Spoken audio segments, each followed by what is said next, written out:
Hello, everybody, and welcome back to the Off-Farm Income Podcast. Hey, thank you so much for joining us here on our YouTube channel for episode number 989. Well, today we are heading to southern Georgia.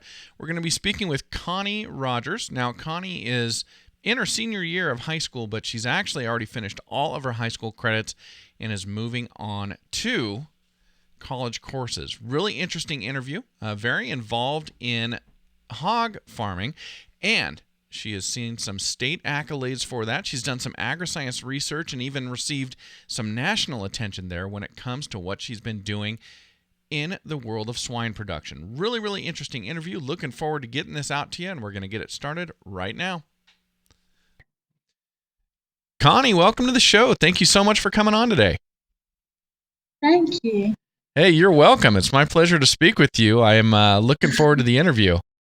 And I must be catching you at school, right? I am. I actually came to the school to use the Wi-Fi, actually, Okay. to get on here. All right. Yeah, normally I don't see a whiteboard with teacher notes written on it behind my guest. So that's a dead giveaway, Connie.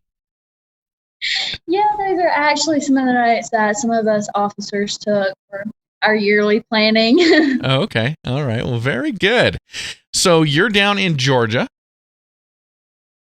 Yes, sir. Okay. Valdosta, am I saying that correctly? Yes, sir. Okay, very good. And how is the world in Georgia today? It is kind of cold today, actually. It's in like the 40s, and it's a little windy, not what we're really used to in South Georgia. But Okay, yeah, I'm talking to you from Idaho. So when you say the 40s and a little bit windy, I'm kind of like, oh, that sounds pretty nice. oh wow, no, it's usually hot and really humid. Yeah. We don't really like the cold down here. Hey, I wouldn't either if I got used to that. Well, that is great. Okay, so you went into high school for the Wi-Fi, and have you been able? Are you like on a hybrid schedule right now, or are you guys locked down and not able to go to school right now? They are letting us go to school. However, I'm done with my high school classes, so Okay. I kind of graduated early, and I'm just doing college classes right now.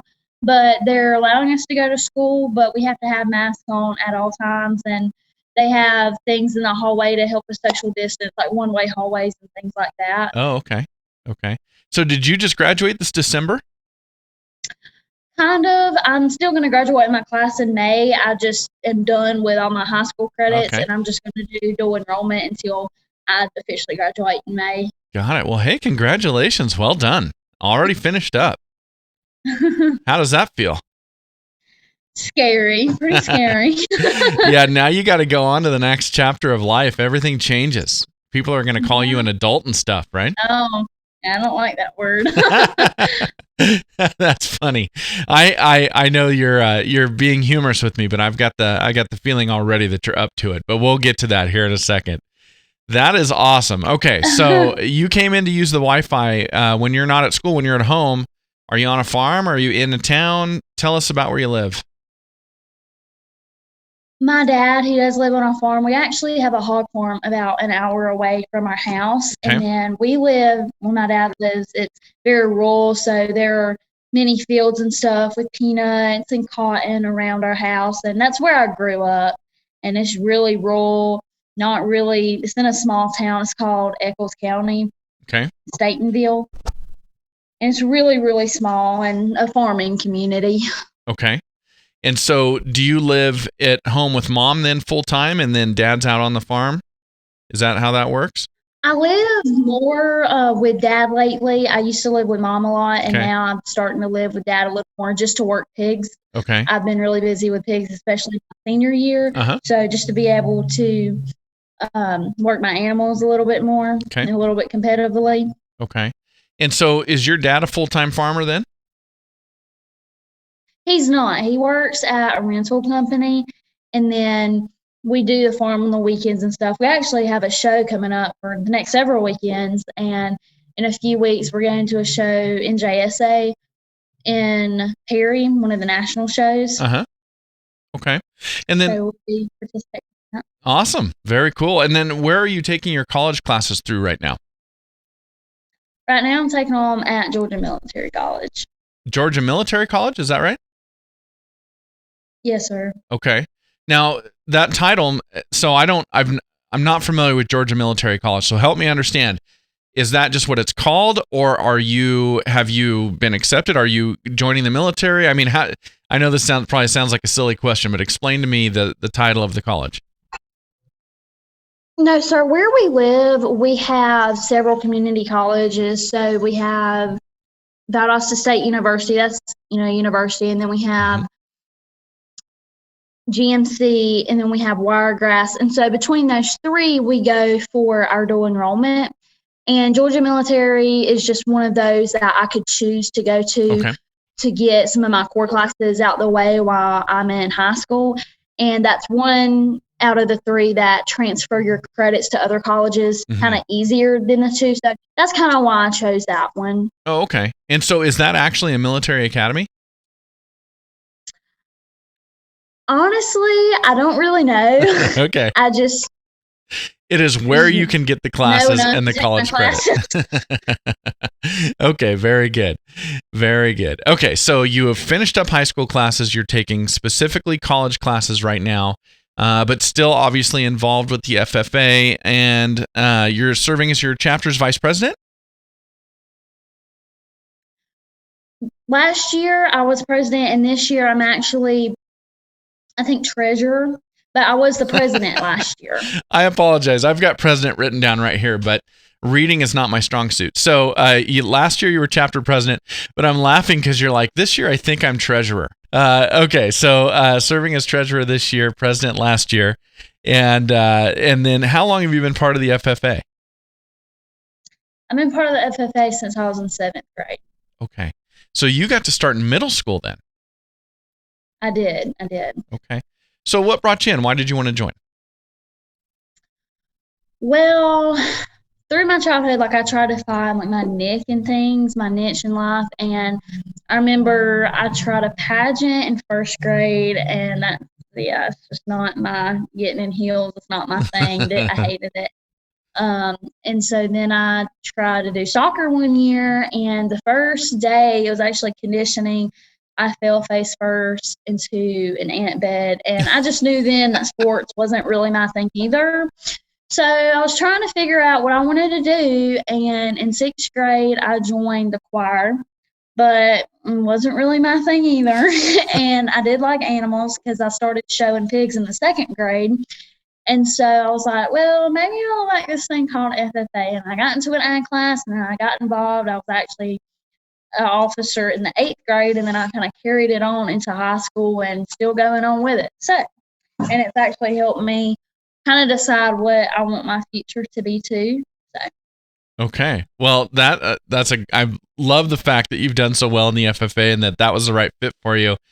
The story about soccer, that's unreal. I got to tell you, just one little ant farm, that deterred you? I mean, I've fallen a lot playing sports. I've never fallen in an ant farm. That's got to be a once-in-a-lifetime experience, right?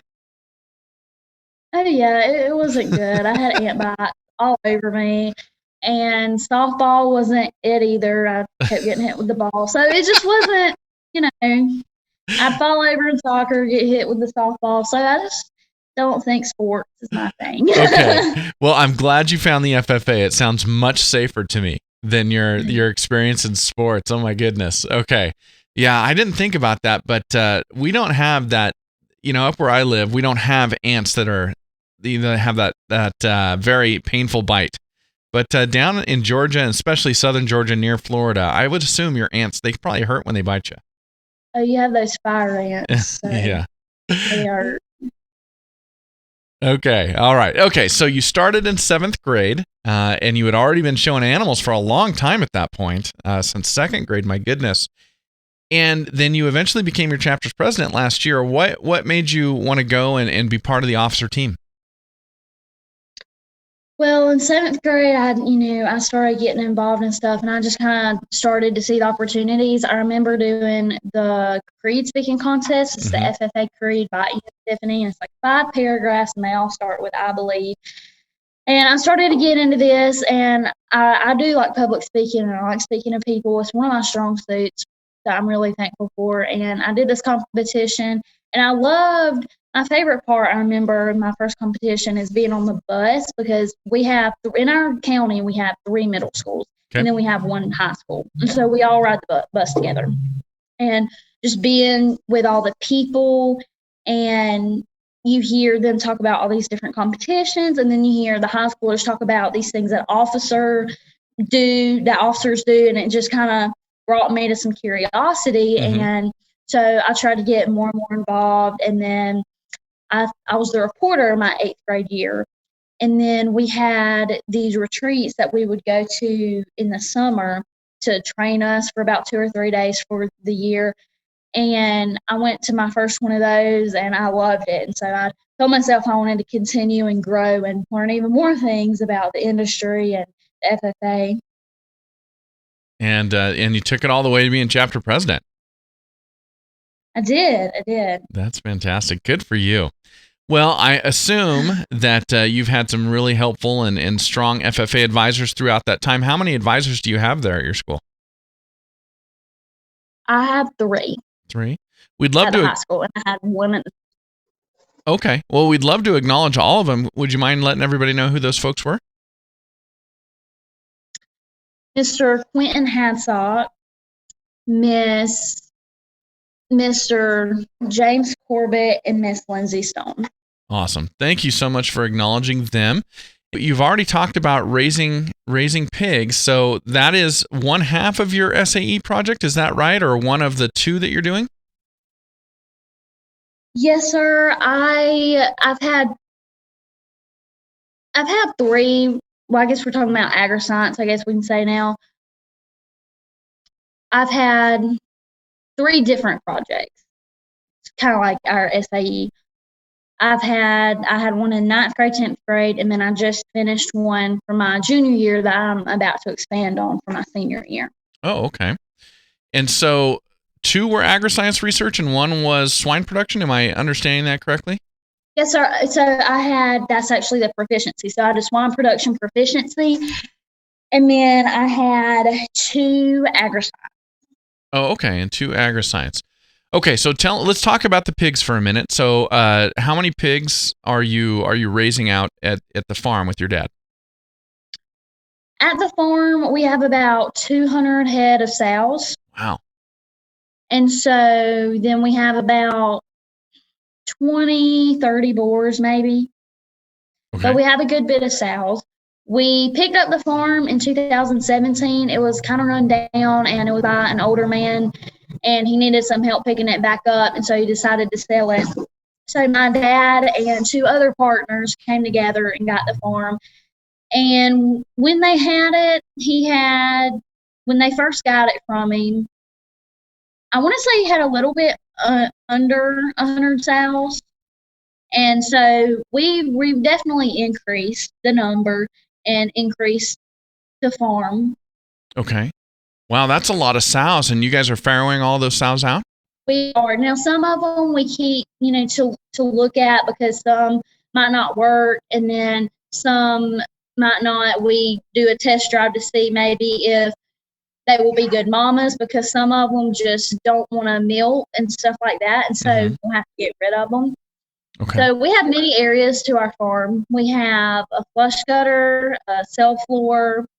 We have nurseries and farrowing houses, along with a big barn where all the pigs that go to slaughter. Mm-hmm. We have a lot of parts. Yeah, boy. Well, I mean, you need to on a hog operation, right? I mean, they're so susceptible to disease. You got to be able to segregate everybody off and do different things with the pigs in all sorts of different parts of the farm. Yes, sir. Yeah, very interesting. Now, what were your agri-science research projects? Tell me what you did and what you were researching. So in my 9th grade project, I compared extracurricular students and then livestock students. So it was a social systems project. So it's just like a science fair project, basically. And so I did a survey, and I asked them about their grades and if they thought that they developed responsibility. Mm-hmm. And I won state that year, and I think placed 5th at nationals. And then the second year, I wanted to expand and kind of keep social systems, but didn't. I wanted to be more specific and not just say extracurricular. So I changed it to athletic students versus livestock. And then I was more specific with what I wanted. So I did responsibility just for additional research. And then I did like the grades for my main research and actually pinpointed like GPA and use my GPA for my numbers and stuff like that. And then but this upcoming 2020, when I went in April for my junior year, I did antibiotic resistance with pig feces, and I looked at the antibiotic resistant colonies and looked at them through the microscope, which was really cool. I actually switched to animal system. I wanted to get a little bit more scientific with it. And so that was really cool. And I think I'm going to expand on that this year and see what I can do. And we did that we fed the pigs. We fed a group of antibiotic feed, and then we left the antibiotic feed out the other group. Okay. So. Okay. What did you find?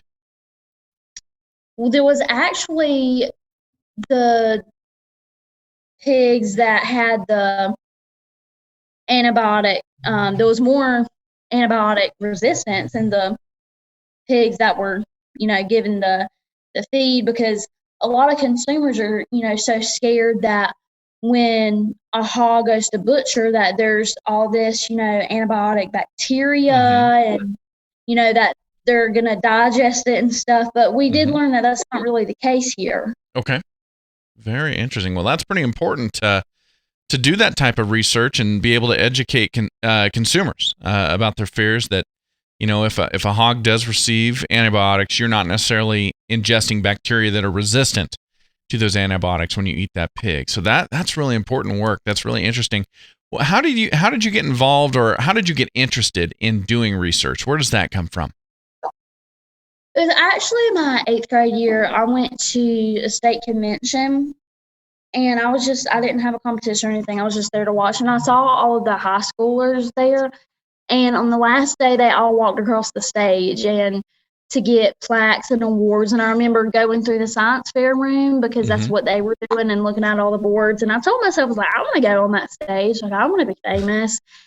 And so I went home and I told my parents. Actually, it was in 7th grade when I first started FFA. So I told my parents that when I got into high school, I was going to do it. And so that's when 9th grade rolled around, and I said I wanted to do an agri-science project. And it's kind of funny because I almost gave it up because it was a lot more complicated than I thought it was. It's a lot of hard work, and it honestly makes you want to pull your hair out sometimes and just scream. It has made me so mad, but it pays off at the end, and it's, the memories you have with it, and also like the connections too. And one thing that kind of, with last year, we had to do it on video with the COVID outbreak, and we had to do it on video, and we didn't get that time to have a one-on-one talk with the judges. And I think that's one thing I really like, and that's also kind of funny to me because in my 9th grade year, for some reason, I got so nervous, and I'm used to public speaking, but I looked at those judges and I completely locked down. I couldn't remember anything. Oh, no. And I had no words, and I was shaking so bad. And now I really appreciate, because it's kind of different from just saying, your run through speech versus the questions and all, because I feel like the questions allow you to connect, with the judges and to have a personal, connection. So I really like that part of it. That's great. Well, that's wonderful. So here you are. You're already taking college courses. Have you chosen a major already, or taking just general ed and still thinking about it? I don't know. I've thought about ag education, and I'm not exactly sure. I'm kind of struggling with college right now to see or to determine which one I want to go to. Actually, a few weeks ago, I went out of state to Murray in Kentucky. And I toured there and I absolutely loved it. And I was told I've been accepted, and I was told if I went there, I'd be able to work on the hog farm. Okay. I loved it and it felt like home to me.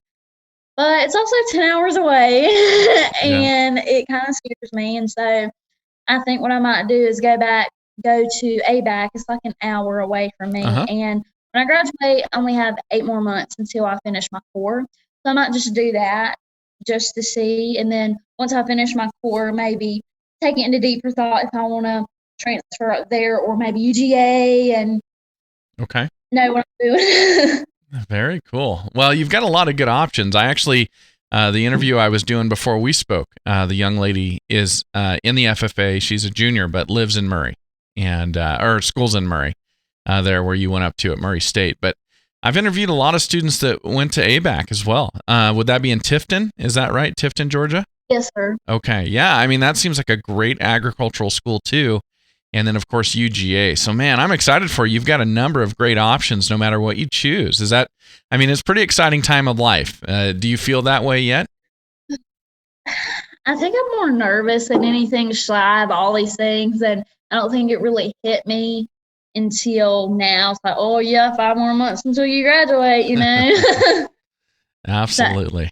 God, that's great. Well, I'm excited for you. And Connie, this has been great speaking with you. Thank you so much for coming on and sharing this with us today. Thank you. Well, thank you for being here, everybody. And thank you to Connie Rogers for coming on the Off-Farm Income Podcast Day. Hey, everybody, we would love it if you would click that subscribe button and be a regular subscriber to these great agricultural videos. And, of course, we'd love to connect with you on social media as well. You can find us over on Instagram, Facebook, Twitter, and LinkedIn, all under the title Off-Farm Income. Everybody, as always, enjoy your journey to the ultimate lifestyle business, agriculture.